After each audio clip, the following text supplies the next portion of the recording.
Hello, I'm Robin Feathers, and you're watching episode 4 of Refreshments with Robin. This is going to be a great episode. You don't want to miss it.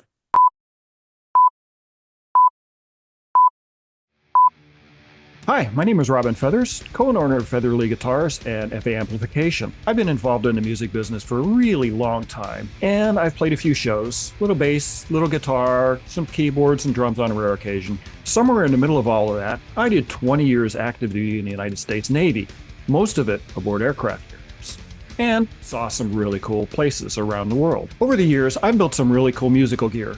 Some guitars, some basses, some amplifiers, a few pedals, and some other odd musical instruments. At least people tell me that the stuff I'm building is cool. Now, it's just therapy for me. My friend Chris Lewis and I are building a guitar shop where we're planning on building some really high-end musical equipment. And we're doing it just because we love doing it. Most importantly, I've made a lot of really good friends along the way. So here's my chance to show you how really cool they are in a series where we just sit around and we have a relaxed beverage and a conversation. I call it Refreshments with Robin. All right, and we're back. If you are a child of the 80s as I am, you're going to recognize my next guest here.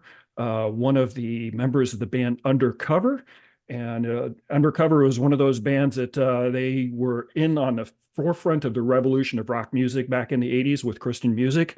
And these guys were on the edge. They were creating some really, really outstanding music. And I'm very, very happy to say that I've known this guy for how many years has it been now? Like uh, 40. uh, we met back in 1984, I believe it was, at the Packing House. By the way, Gym Nicholson, the one and only, to my left. Thank you so much Thank for you, joining me today. dear brother. Uh, like I say, we met at the Packing House. You guys did a show out there, and I remember seeing you guys, and you had this one guitar, and your playing style was very percussive, and I remember being shocked at how you were trusting that your one guitar was going to be able to get you through the show, and I was so worried that you're going to break in the middle of a show. So, Jim is actually my very first very first endorsement deal with guitars, and unfortunately, back in those days, I was kind of like.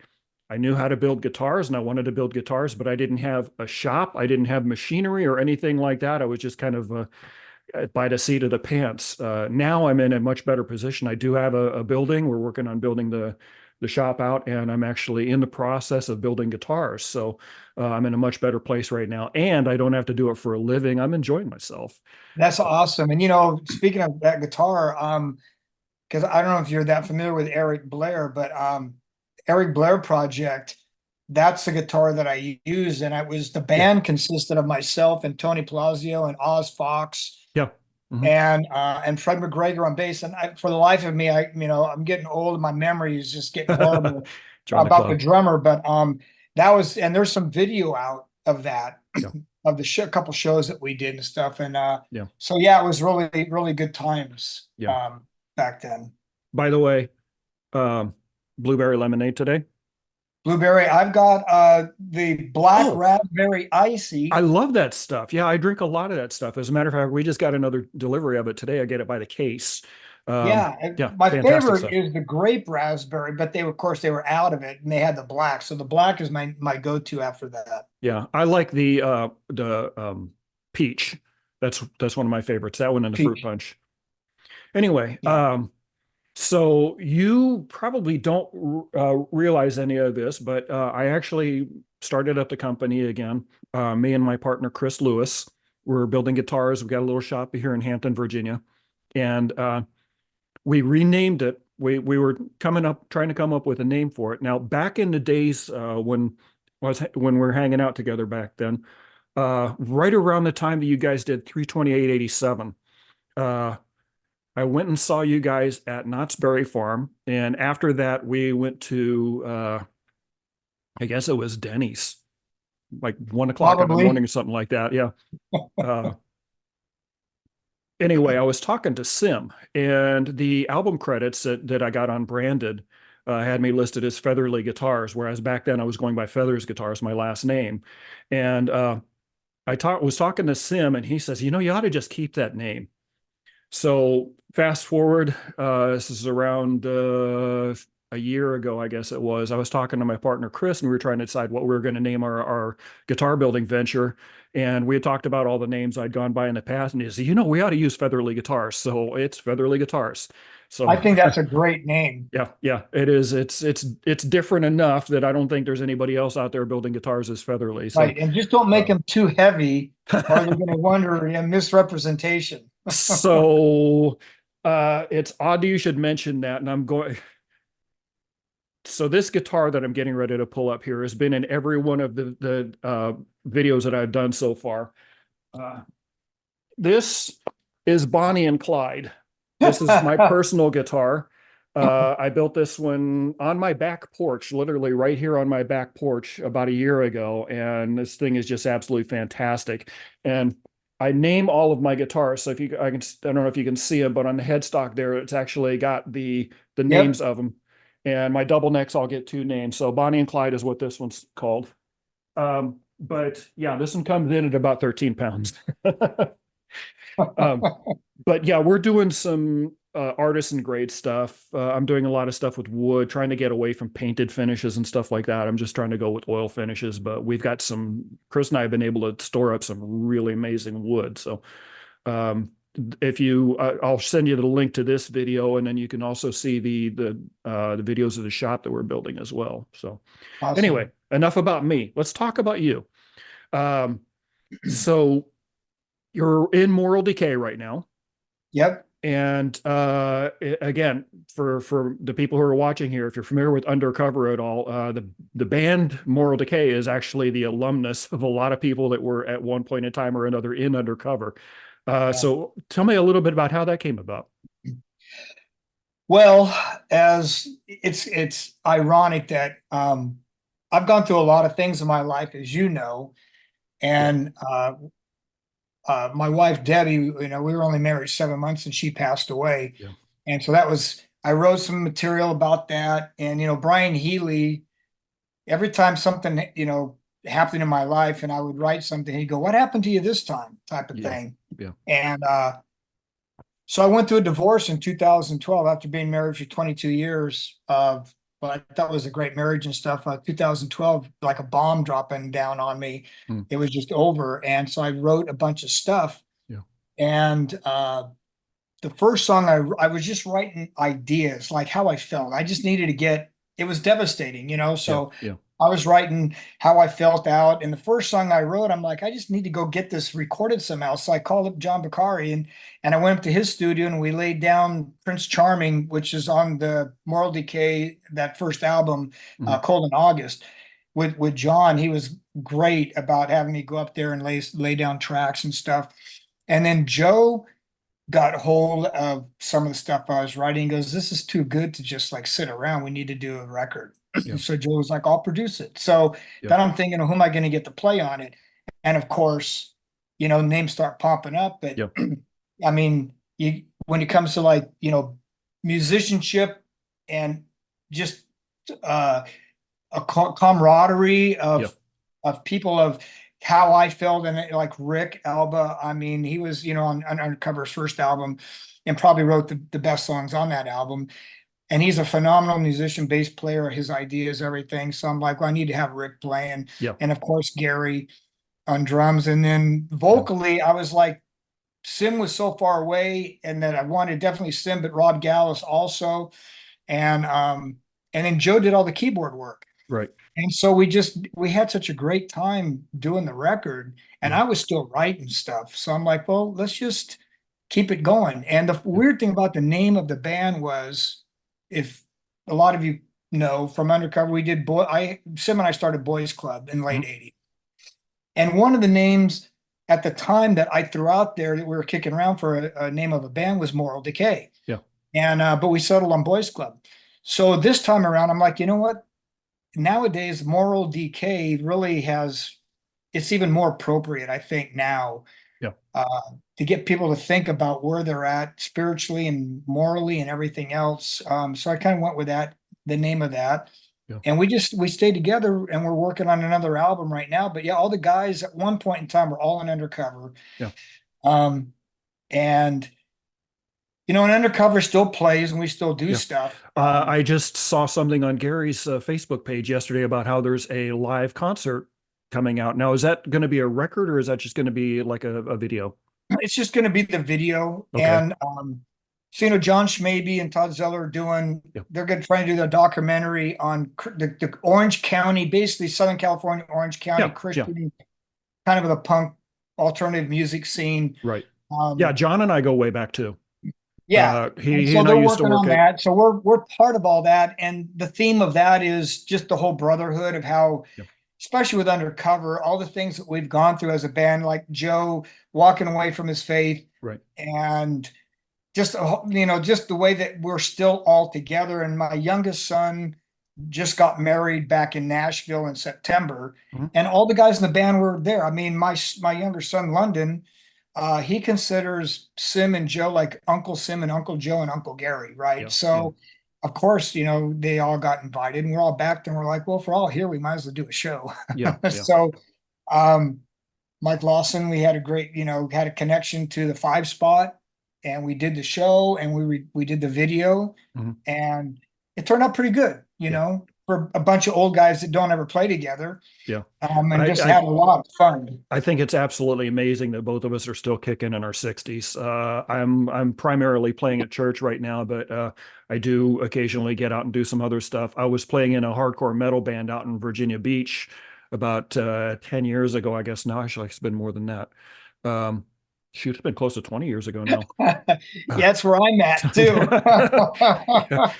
Yeah. You get to the point to where we're thinking about it the other day. It's like somebody was talking about, yeah, 22 years ago I was doing this, and I'm saying, wait a minute, 22 years ago, that was 2002. Yeah, Where's time let's add gone? another 10 Yeah, onto that. mhm, yeah, That's where I'm at right with my divorce in 2012. yeah, I'll say, yeah, like 8 or 9 years ago, I started thinking about it. Wait a second. It's yeah, been a lot longer than that. So, yeah, yeah, there you have certain like time frames that you can adjust to. And then you're like, was it before or after this date in yeah, my life? yeah, yeah. You know? Well, right around the time that the last time I saw you guys, actually, the last time I saw any of you was I got together with Sim and Joe in the um, Neverland studio back when Randy still was in Southern California, and we did the music for my wedding. Now, what that was, it was uh, Sim, Joe, me, Mike, and I think Buzz was there in the studio, and we did a couple of songs that we did for my wedding, and it was a secret project. It was like the biggest secret of 1990 that I kept it from everybody until the my wife heard the two songs for the first time at our wedding. And I recorded those songs especially for her, and that was just kind of it was a major blast. But that was the last time I saw any of And you you guys. still, she still married you. Yeah, yeah, we're going on 34 years right now, so That's it's pretty awesome. darn amazing. Um, and I totally forgot where I was going with this. Again, another thing about old age. I'm right with you on that. Yeah, One other thing I was going to throw in with Moral Decay is we did that project. Michael Pritzel mixed it from Violet Burning, yeah, and it was on a budget. It was like I got everybody. Northern Records with Eric Camzano. Everybody really pitched in and helped me out to get the project done. yeah, And so big thanks to all of them. And but we wanted to play live at that point, which kind of eliminated Sim being back in Tennessee. yeah. And that's when Rob stepped up. But we need a keyboard player. So Boys Club, Jeff Sheets was the keyboard player for Boys Club back in the day, and we gave him a call. Say, hey, what are you doing? 35 years later, Yeah. you want to be in a band again? Yeah. And he's like, yeah. So Jeff stepped in, and he's another phenomenal musician. Um, I love the band because I feel like I'm the worst guy in the band, and that's a great feeling to have. Yeah. Yeah. To surround yourself with that kind of talent. Yeah. And Mhm. so anyway, so Jeff is, officially now he's playing keys for us and stuff. And so we're working on the new album. Um, and Michael Pritzel is he's producing it and engineering it and all. I mean, Gary engineered a lot of the tracks. Michael's producing it. Yeah. We did video for it. Michael's taking care of all that too. And it's working with him's really been a challenge, but it's been awesome because he's really taught me a lot. Yeah. And I need to throw in also that you about being the worst player in the, you're no slouch guitar player, dude. I mean, come on. It, I you're, appreciate that, but you're, I know my limitations. yeah. Okay. Yeah, same here, same here. I refer to myself as Mike Young, a combination of Mike Campbell from Tom Petty and the Heartbreakers and Malcolm Young. I'm not flashy by any means or anything like that, but I throw a wall of sound off the stage. So, Right. um, And speaking of Tom Petty's guitar, but Mike Campbell, I think he's one of the best guitar players oh, around. he is Yeah, absolutely. I I just mean, love because, like you said, he's not flashy, but yeah, he plays like the perfect parts. very tasteful, always Oh my plays gosh. exactly what's needed and Yeah. never a note more. Yeah, Yep. that's why I'm not saying that I'm like him, but I'm saying that I try to go along that same Yeah. thing. Same here. Yeah. Yep. Um, so I'm seeing that you're playing Friedman amps now. Is that correct? Yeah. Yeah. I What do you think? switched over. I just wanted to get away when we started Moral Decay. I really wanted to get away from the undercover Yeah, I was going to sound. say it's a complete departure from your sound back with Undercover. Yeah, I wanted to make a break, and I really when we first started doing this project, I didn't mention to anybody.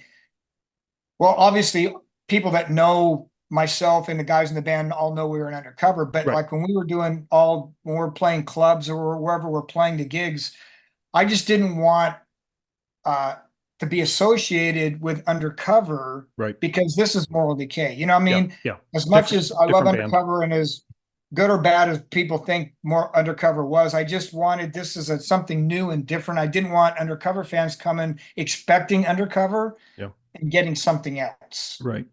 Right. Yeah. Uh, by the way, I remember what I was going to ask you about with the show that's coming out. I Oh, am really excited about this. I was not kind of like in the background when 32887 was released, and that was just such a phenomenal record. And I still listen to that with tears in my eyes every time I hear it. It was just a great recording. And of course, you had mentioned the passing of your mom. my wife. Your wife. I'm sorry. Yeah. Yeah. I was Only because so my mom's still kicking at yeah. 93. So my dad actually passed away right after Branded was released. And I haven't really had much of a chance to talk to any of you guys about it, but some of the songs on Branded really hit me in a way that let me know it's okay to feel what I was feeling, especially Cry Myself to Sleep, songs like that. Yeah, that's what got me through when my dad passed away. And I remember I talked to Sim at one point in time. It was right, like I say, right around the time that we got together at Denny's that one night. And then again, following up in 2016 when my mom passed away, I went back and relived that whole thing again, was listening to the record again. And I had managed to talk to Sim. And it's just really, really great that, if to be able to be close to, uh, guys like you that are putting out records that tell you that it's okay to feel the things you're feeling and everything like that, and to be a part of that.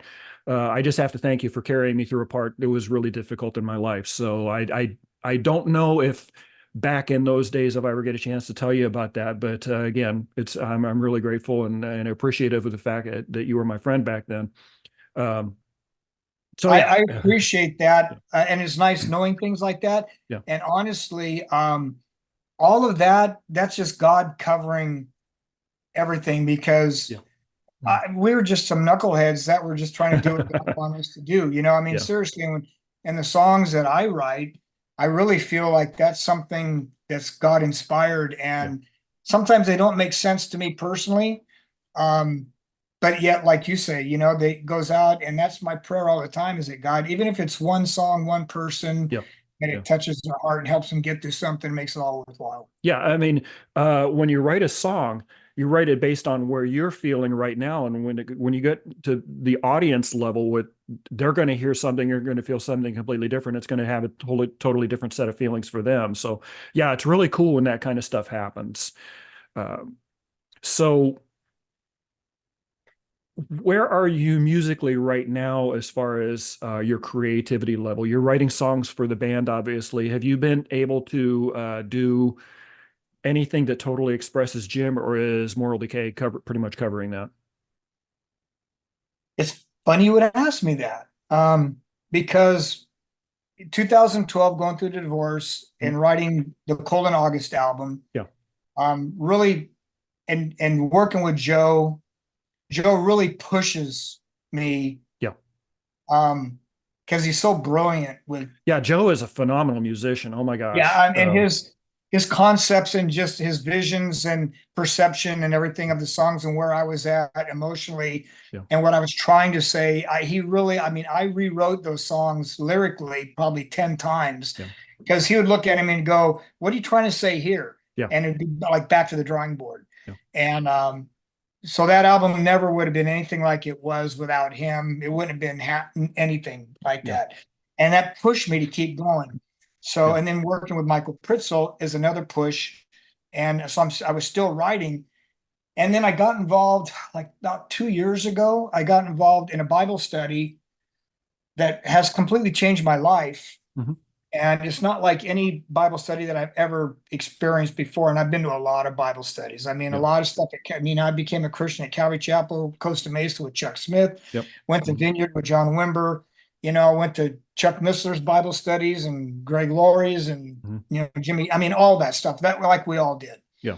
And the stuff I'm learning now is so completely different than anything I've learned before. It's just been completely eye-opening for me, and it's caused me now, and I don't use the word Christian music anymore because it kind of has negative connotations to me, Yeah, yeah.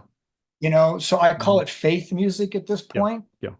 And For a while back in the 90s, I was doing some stuff where I was going to a vineyard church back then, and uh, I had a show, not really show. I had a service that I was doing in the evenings on, I think it was Friday or Saturday, I forget with, but it was basically youth based. And what we were doing is we were taking all of the typical vineyard songs and turning the volume up on them. I remember I stepped out on the stage during one of these shows, and I was backed up by a 6 foot Marshall amplifier behind me, and I right on. we did a cover of Safe in the Arms of My Father, I think it was. And the verse of the song was very normal, but for the chorus, we broke into speed punk. And the size of the pastor's eyeballs when we busted in that first time, it was just hysterical. But we were doing that kind of stuff. And yeah, again, I totally forgot where I was going with this. Um, but I tried getting the Vineyard music company, the record company involved with this project because I was trying to record some music and it was not met favorably. So I ended up just scrapping that project. But I was still doing the same thing for the live shows that we were doing at the church. But my experiences with the record company in general has not been good. It's Right. just that's why I went underground. That's why I was doing the stuff that I was doing in my own home studio back in the day. So I can't even imagine what it was like for you guys to be actually with a record contract, and I don't know what your contract was like with Undercover, but Well, yeah, Undercover, the first three albums was, Maranatha with Chuck, yeah, yeah, and it was great. The only thing really was he put us with producers that didn't know how to do rock, yeah. you know. And that was the thing back I in those days. remember being in the A studio. lot of I the think it was a, Christian people didn't know how to do rock. So I mean, it was really important for guys like you and 441 and all the other bands back in Southern California. I mean, you're groundbreaking. That's the only way to put it. and for the producers, like the God Rules album, there's no low end, Yeah. and we made a comment like, "Where's the low end?" They're like, "Well, Yeah. if there's too much low end, the needle's going to jump off the grooves on the record player," type of thing. Right. And we're like, Yeah. "Well, I can play 10 albums by Sabbath and Deep Purple and Yeah. whatever, and Yeah. that doesn't happen at all, right?" Yeah. So Yeah. but that's the kind of stuff we dealt with. But overall, like Chuck was great and all that. And then we did an album with Harry Barnes with Blue Collar, and Yeah. Harry was great. Harry and I are still friends. We still talk and go have lunch together. Mm-hmm. Um, and then Joe started Brainstorm, and we did stuff on there, you know. Yeah. So our experience with record companies has been pretty good. Yeah. But I know a lot of artists that hasn't been the case. Yeah. Yeah. Um, Mm-hmm. so uh, yeah. So like I was saying, you know, back to my what I'm doing right now musically, I've just been in these, and they're online. The Bible says I'm doing. It's not a church. It's more of like a bunch of pastors and minister. What do you call uh, my brain's missionary type people Yeah. got Yeah. together, and they're doing these Zoom classes. And like I said, everything's 100% scripture. There's no Mm-hmm. commentary. There's nothing outside of scripture. Yeah. It's 100%. If it's not in the scripture, then we don't pay attention to it, type of thing. Right. And I take notes. And then after I take my notes, I go through, and it's like there's some great imagery and everything in the Bible. Yeah. And I've been taking all this stuff and just converting it into songs. Mm-hmm. And so it's nothing like in the old days with Undercover. You know, we'd be doing, you know, like I Love God and God Rules, and more in your face type of stuff. Yeah. And so it's not like that. It's more stuff. It's more like a parables type of vibe. And Okay. I've Yeah. got Yeah. like probably 30 brand new songs right now that Nice. that are ready to record. Yeah. So Um, Now, back in the 80s and 90s, you know, you did a lot of studio stuff. You did some stuff with Steve Taylor, if I'm not mistaken, correct? yeah. Have you been doing any more studio stuff for other people? No, I did with Steve Taylor, I did that Predict album, and then Randy Stonehill, I played on the Equator album. I did the guitar work on China. Yeah. Um, and then DAS with Brian Healy. I did the guitars on the first album. I even wrote one of the songs on the first album. And then his last thing he did before he died with the Kissing Strangers. I did all the guitar work on that. Yeah. And I'm trying to think. And then there was the Eric Blair project that we never really recorded anything with that. That was more just some live gigs. Mm-hmm. Yeah, the studio stuff, I mean, I love doing it. But I'm busy with stuff, and it's hard to, Yeah. as you know, to Yeah. get into that. I'm kind of like with my own stuff, you know, I'm getting to the age too where I'm like, and I told the guys in Moral DK, I'm like, and even the guys in Undercover, where like I'm writing so many songs that I think I don't know if I'm going to outlive being able to record them or not, Yeah. because it Yeah. takes so long to record stuff, you know. Yeah. Mm-hmm. Um, so kind of looking back, what is your favorite part of your career? Favorite part of my career. Yeah. I would I would say favorite part of my career is um coming in with the mindset, becoming a Christian, and with the mindset of I don't really care what people think. Mm-hmm. I want to do what I believe God wants me to do, write the songs that He wants me to write. Yeah. Um and really just be able to you know to use that music in a way to help people in their personal lives, in their spiritual lives. I mean, Yeah. just I look back, and at the time you're in the middle of the forest, and you don't realize, you trust God that He's working in all these areas. Yeah. But we didn't go, and I didn't go out of my way to try to make something happen. Yeah. I just went with what I felt was a natural progression of stuff. Mm-hmm. And I look back on all that, and I'm really happy with the way everything turned out and the way that God used us. Mm-hmm. And you know, I wouldn't change anything in just my life in general with, you know, the divorces and the deaths and everything else that went on. I wouldn't change anything, Yeah. you know. Do you have any stories you want to tell? Stories. Yeah. Anything entertaining, anything funny? There's millions of those. There always is, yeah. When you're on the road, when you're playing 200 times a year for like 8 or 10 years, there's lots of stories. Yeah, yeah, Um, but it's just there's things, little moments, different sounds and smells that you think, oh, I remember this and I remember that type of thing. yeah, Um, there's moments I remember doing a show, and there's a lot of times I don't remember where they are. You do so many of them and yeah. everything, but Hmm. I remember like Buzz, you mentioned Buzz, and Gary had all of his drum hardware in a big anvil case, and it must have weighed 300 pounds. And Buzz is a strong guy. Yeah, yeah. And I remember he picked it up by the handle, and he picked the whole thing up, and he's walking up the stairs, and we hear this crash, and the next thing we know, we look over and Buzz is holding the handle, but the whole case is at the bottom of the stairs. Um, it's things like that. You're like pretty amazing. Yeah, yeah. St- you know, and it's just the nothing really jumps out at me Hmm. because there's just a million of those little moments Yeah, of things that you cherish, and they're just snapshots in yeah, your head. And like I said, I don't know what year it was, I don't know what gig it was, but I remember that. yeah, yeah. Buzz, Um, Buzz was, yeah, he's a character. I'll yeah. say that for sure. Um, do you have any, oh, who are some people in the music business that you respect? Um, we're talking just in general, Yeah, like uh, well, Steve Taylor, yeah, throw his name out there. yeah. Steve is amazing.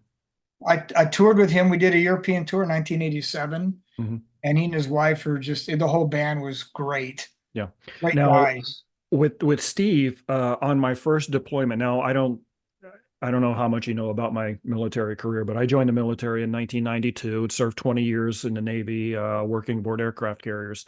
My first deployment was 1996, and I took two records with. Well, took actually more than that, but I took two of Steve's records with me, Squint and Liver, and I remember listening to stuff like Cash Cow and things like that, when we were actually going through the Suez Canal and seeing the Holy Land and places like that. And that kind of changed my perspective of things. So I got a lot of respect for Steve.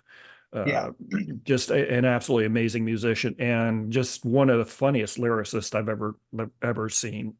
He's funnier than a lot of the more comical lyricists out there, like Weird Al. I love Weird Al. I just saw him a couple months ago, but Oh, really? um, Yeah.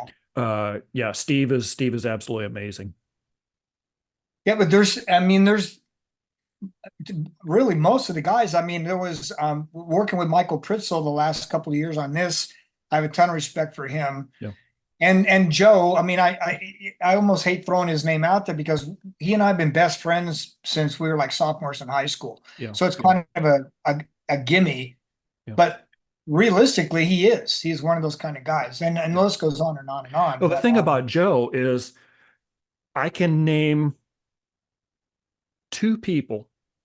Now I'm primarily a bass player, but I play guitar as well. And that's so many times I've had worship leaders come up and say, "Oh, well, you can just let the keyboard player play the bass with their left hand." And like, no, there are two people in the world that can do bass with their left hand.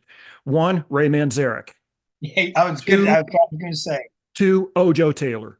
yeah, Those are the only two people in the world that can do bass with their hand, with their yeah, left hand on a I piano, agree. on a keyboard. So yeah, a lot of respect for Yeah. Ojo.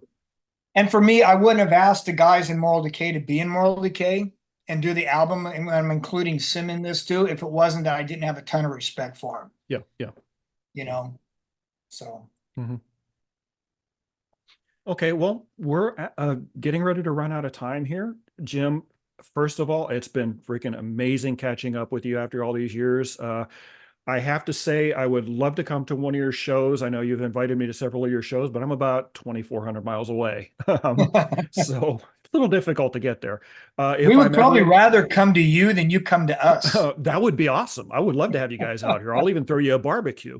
Um, if I ever get a chance to get out to California and see you guys, or if you ever make it out to here to Virginia, specifically the Virginia Beach area of Virginia, we're going to have to get together and just kind of hang out a little bit. And I will make it a point to make sure that I'm not so much of a stranger to you. And if you don't mind me pestering you, just to kind of keep in touch, I would love to keep Absolutely connected with you. be awesome. I will say this too, the new Moral Decay album, it's right there. I mean, it's so close to being finished and released. Yeah. And these are the best songs I've ever written, Yeah. period, with Michael's help. Yeah. The album is seriously, I can't believe how great it's going to be. And I hate saying that about my own stuff type of thing, but I mean, I listen to it and I go, I can't even believe it's like this. Yeah. So Yeah. hopefully everybody's like, feels the same way when it comes out, Yeah. but I I'm can't. I'm pretty psyched about it. And I'm also very excited about the live undercover recording that's getting ready to come out as well. Yeah. I will definitely put links up on my Facebook page and my YouTube page, and I'll send you the link for this video when it comes up as well. So, Jim, thank you again so much for coming in and hang out with me. All the best to you guys. And yeah, I can't say enough. Thank you so much, and we will see you again. So, episode 4, Refreshments with Robin in the bag. Thank you very Right much on. for joining me. See y'all later. Thank you.